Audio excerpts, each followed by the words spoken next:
তাজুল ইসলাম এবং বাংলাদেশ এই কেসটাকে যদি হেগে নিতে ব্যর্থ হয় তাইলে এর বেনিফিশিয়ারি কে হবে? এর বেনিফিশিয়ারি দেখেন, আমি আমাদের দেশে যে জুলাই বিপ্লব যেটা ঘটলো, এই ঘটনার সাথে তো চীন থেকে এসে কেউ যুদ্ধ মারামারি করে নাই, আমেরিকা থেকে এসে মারামারি করে নাই, জাপান থেকে আসে নাই, পাকিস্তান থেকে আসে নাই, মায়ানমার থেকে আসে নাই, নেপাল থেকে আসে নাই, ভুটান থেকে আসে নাই, ভিয়েতনাম থেকে আসে নাই, দুবাই থেকে আসে নাই। তাহলে আসছে কোন দেশ? কোন দেশের জনগণ এখানে আসছে? কোন সোলজার এখানে আসছে? কোন কমান্ডো বাহিনী এখানে আসছে? কোন বিজেপি সদস্য এখানে আসছে? সেটা দেখো, ভারতের কমান্ডো বাহিনী, ভারতের আনসার, ভারতের পুলিশ, ভারতের আর্মি, ভারতের অমিত শাহ যে গুন্ডা পান্ডা, এবং যারা ওখানে আসছে, দিল্লি থেকে যারা আসছে, কলকাতা থেকে যারা আসছে, ভারত থেকে আসছে। অতএব বেনিফিশিয়ারি তো হবে ভারতের বর্তমান নরেন্দ্র মোদী প্রধানমন্ত্রী, স্বরাষ্ট্রমন্ত্রী অমিত শাহ, এবং যার আশেপাশে যারা লেফটেন্যান্ট যারা আছে তারাই হবে, এবং উপকৃত হবে। সেই সাথে উপকৃত হবে আমার এই দেশের শেখ হাসিনার বোন রেহেন এবং কুতুব এবং ওয়াজেদ, এবং তার সাথে যে পালাইছে তারা এটার বেনিফিশিয়ারি হবে। সর্বোপরি হলো ভারত এই দেশের এই বিচারটা, এই কারণে এই যদি না হয় তাহলে ভারত সবচেয়ে বেনিফিশিয়ারি হবে। অন্য কোনো দেশ এখানে আসেও নাই, অন্য কোনো দেশ এখানে মারামারি করতে আসে না, তাদের বেনিফিশিয়ারি কিছু নাই। আনোয়ারা শিখা আপু, আপনাকে 5টা স্টার আপনার এই উত্তরের জন্য দেওয়া যায়, 5 আউট অফ 5। আপনি এর চেয়ে ভালো উত্তর আর হয় না। আপনি আমার মন মতো না, এর চেয়ে পারফেক্ট উত্তর আর হইতে পারে না। I'll give you 5 star out of 5। Thank you, আপনি অত্যন্ত ভালোভাবে ব্যাখ্যা করেছেন। ওকে মামুন ভাই, আপনি কিছু বলতে চান বলেন। আমি একটু 2 সেকেন্ড অ্যাড করি। শুধু তাই নয়, যদি বিচার না করা হয়, হেগে না নেওয়া হয়, তাহলে এইটা যে হাজার হাজার যে গুম খুন, এত 20-30 হাজার আহত হয়েছে, তাদের সাথে বেইমানি করা হবে। আমি বলবো সমস্ত ভিকটিমরা যেন অনতি বিলম্বে অ্যাটলিস্ট 7 দিনের নোটিশ দিয়ে যেন তাজুল ইসলামকে ঘেরাও করা হয়, সড়কে দেওয়া হয়। এর চেয়ে বড় বেইমানি আর কিছু হবে না। ধন্যবাদ। আমি আপনার এই কথার সাথে আরো একটু অ্যাড করতে চাই। আমি এই মির্জা আব্বাস, মির্জা ফখরুল আর বিএনপি নেতা ফজলুর রহমানের নামের সাথে আমি তাজুল ইসলামের নাম অ্যাড করতে চাই না। আমি এই আমাদের টকশো থেকে কোনো মিসাইল আমি তাজুল ইসলামের উদ্দেশ্যে ছাড়তে চাই না। তাজুল ইসলাম সাহেব তার এই মন্তব্য থেকে সরে আসবেন এবং এই সাবজেক্টটাকে নিখুঁতভাবে পর্যালোচনা করে আপনার যেটা করা দরকার আপনি সেটা করেন। আপনি যদি মনে করেন আপনি ভয় পান, আপনি যদি মনে করেন আপনার জীবন নিয়ে আপনি শঙ্কার মধ্যে আছেন, আপনি একটা কাজ করতে পারেন, জাস্ট রিজাইন, এবং রিজাইনের পরে আপনি প্রেস কনফারেন্স করে বলেন যে আমি এই জন্য এই কথাটা বলছি, এটা আমার মনের কথা না, আমাকে জোর করে এই কাজটা করানো হয়েছে, এই কথাগুলো বলানো হয়েছে, আপনি এই কাজটা করেন। আর যদি এটা করতে আপনি ব্যর্থ হন, ট্রাস্ট মি, আমার মিসাইলে বহু অ্যামুনিশন বৈশা রয়েছে, যদি দরকার হয় I will fire that missile. Okay, এর পরবর্তী সাবজেক্টে আমি আসতে চাচ্ছি। মির্জা ফখরুল নিজে স্বীকার করেছে যে জুলাই আগস্টের আন্দোলনে রাজনৈতিক দলগুলো এবং তার দল কোনো ভূমিকা পালন করে না, এটা ছাত্রদের আন্দোলন ছিল, বৈষম্য বিরোধী ছাত্ররা এই আন্দোলন করছে। এখন যে দলের মহাসচিব নিজে বলে এখানে ছাত্ররা আন্দোলন করছে, এখানে তার দল কোনো কিছু করে নাই, এটা উনি কেন বলতে গেছেন? আপনার কি মনে হয় না এটা is become his political liability? Anowara Shikha, বিএনপির মহাসচিব যদি এই কথাটা অ্যাডমিট করে, নিজে মেনে নেয় যে এই বৈষম্য বিরোধী আন্দোলনে বিএনপি কোনো রোল প্লে করে নাই, অর্থাৎ সরকার পতনের আন্দোলনে বিএনপির কোনো রোল ছিল না, এই কথাটা যদি মির্জা ফখরুল নিজে বলে, এরপরে কি দাবি করতে পারে যে হাসিনা সরকার পতনে বিএনপি কোনো রোল প্লে করছে?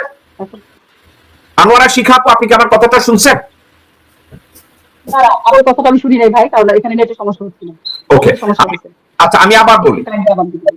মির্জা ফখরুল নিজে বলছে যে জুলাই আগস্টের বিপ্লবে তার দলের কোনো ভূমিকা ছিল না, এটা ছিল ছাত্রদের আন্দোলন।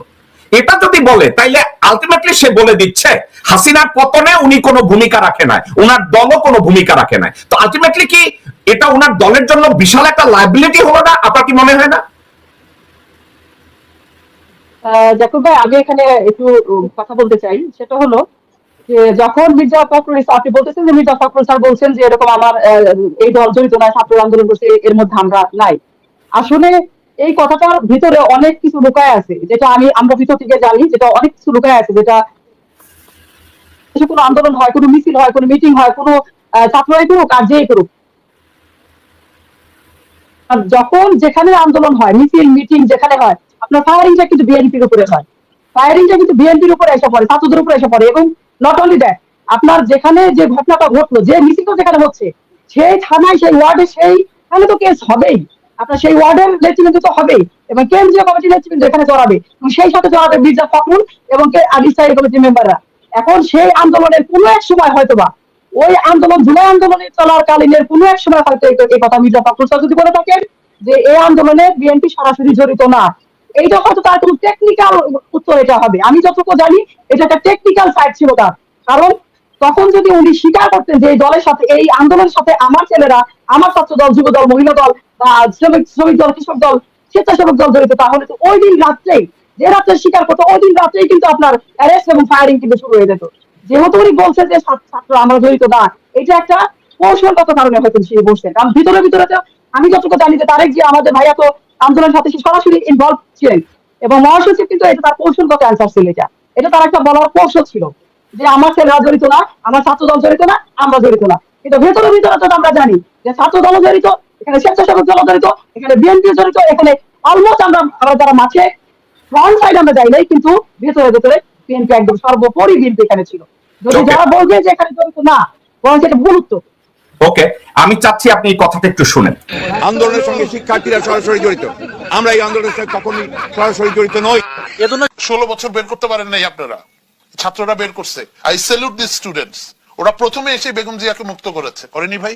So we are grateful to this students. ওরা দল করুক, বাট আপনারা দয়া করে এই 72-এর সংবিধানটা বেগম জিয়া যেটা বলছে ছুঁড়ে ফালাই দিতে বঙ্গোপসাগরে, আর চুপ্পুকে সরান। আমরা আপনাদেরকে ভোট দিয়ে ক্ষমতায় নিয়ে যাব। আপনারা সারা জীবন জনগণের কাছে মাথার মণি হয়ে থাকে। একটা কথা আপনাকে, মানে আপনি যেটা বলছেন খুবই সুন্দর উত্তর দিচ্ছেন। আপনি যে একজন রাজনীতিবিদ, আপনার কথার ভিতরে আপনি এটা পরিচয় দিয়েছেন যে আসলে আপনি রাজনীতি করেন, যে কৌশলগত কারণে মির্জা ফখরুল এই কথাটা বলতে পারে। কিন্তু 5ই আগস্টের পর থেকে আজ অবধি মির্জা ফখরুল তার আচার আচরণ, কথা বার্তায় সে প্রত্যেকটা জায়গায় একটা সাবজেক্ট প্রমাণ করেছে। সেটা কি?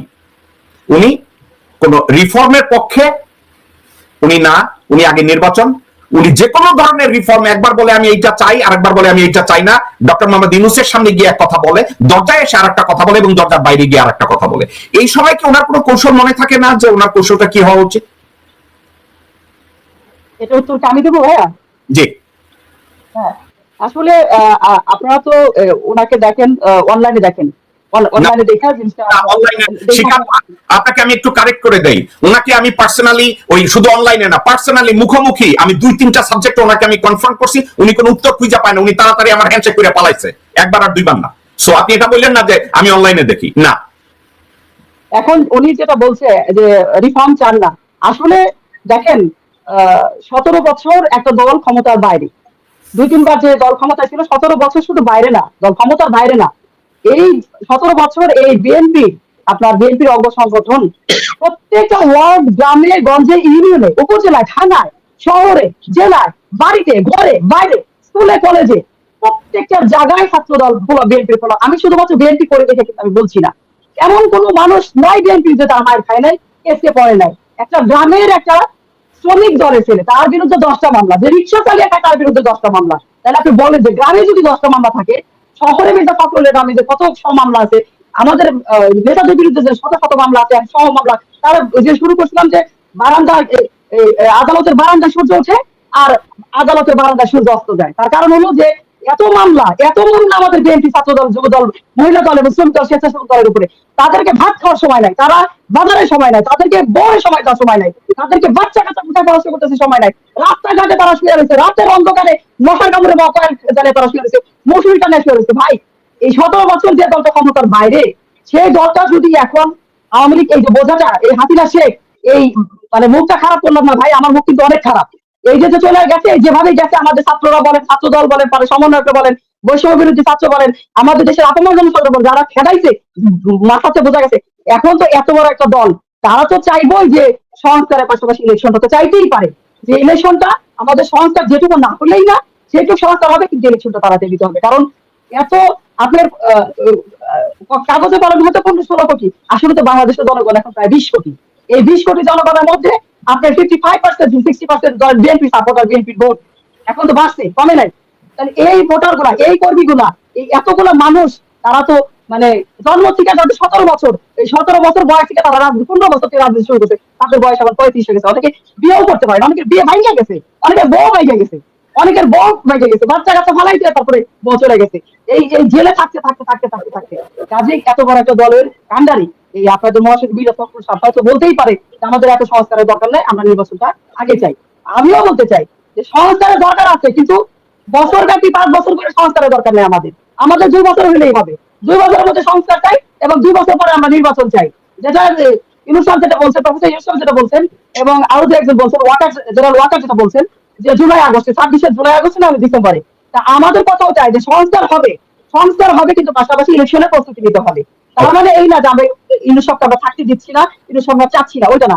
ইউনুস সরকার যথেষ্ট ভালো চালাচ্ছেন, তাদেরকে আমরা সহযোগিতা করছি, আমরা করবো, যতদিন উনি আছেন করবো, তবে সংস্কারের পাশাপাশি আমরা ইলেকশনটাও চাই। এইটা হলো তাদের কথা, এইভাবে হয়তো বা বলছেন। ওকে, আনোয়ারা আপু, আমি চাচ্ছি আমার কথাটা আপনি মনোযোগ দিয়ে শুনবেন, আপনার প্রত্যেকটা কথাকে আমি সম্মান করি এবং আপনি ভালো বলছেন। বিএনপির নেতা কর্মীরা ধানমনে ঘুমাইছে হাসিনার অত্যাচারে, ভারতের অত্যাচারে, ভারতীয় হেলমেট বাহিনীর অত্যাচারে, ছাত্রলীগের অত্যাচারে বিএনপির কর্মীরা হাজতে থাকছে। এর চেয়ে কষ্টের কথা কি হইতে পারে? আপনি নির্মম ভাবে আপনি ফুটায় তুলছেন। নিজের বউ অন্য জায়গায় চলে গেছে, বিয়ে ভাঙা গেছে, এমনও হয়েছে বাচ্চাদের মুখে খাওয়া দিতে পারে না। কিন্তু মির্জা আব্বাসের মতো লোক এবং মির্জা ফখরুলের মতো লোকে কিছু হয় না। সিঙ্গাপুরে চিকিৎসা পাইছে, যেখানে আপনার নিরপরাধ নেত্রী হাজতে বসে রয়েছে। মির্জা আব্বাসের কিছু হয় নাই এবং আপনার দলের মহাসচিব আন্দোলনটাকে বানচাল করার জন্য হলিডে ইনে বৈশা রয়্যাল লোকজনের সাথে মিটিং করছে যাতে আন্দোলন সফল না হয়। তো গত 17 বছরে আপনার মহান নেত্রী বেগম জিয়াকে হাজত থেকে বের করার জন্য একটা শব্দ পর্যন্ত যে করে নাই। এখন বিএনপির কর্মীরা যদি এসে বলে হ্যাঁ আমরা এই কষ্ট করছি, হ্যাঁ আমরা মাইর খাইছি, হ্যাঁ আমাদের বিয়া ভাঙ্গা গেছে, আপনি 100% সত্যি কথা বলছেন। আপনি কি মনে করেন বিএনপির কয়েকজন লোক আছে যাদের নাম আমি বলি, মির্জা ফখরুল, মির্জা আব্বাস, আব্দুল আউয়াল, মিন্টু, আমির খসরু মাহমুদ, ইকবাল হোসেন টুকু, সামাওবায় এবং সালাউদ্দিন, এদের সহযোগিতা ছাড়া হাসিনা শেখ কিন্তু 16 বছর ক্ষমতায় থাকে নাই। এদের প্রত্যক্ষ সহায়তায়, ইনক্লুডিং মোসাদ্দেক হোসেন ফালু, এদের প্রত্যেকটা মানুষের সহায়তায় আওয়ামী লীগ 16 বছর ক্ষমতায় থেকেছে।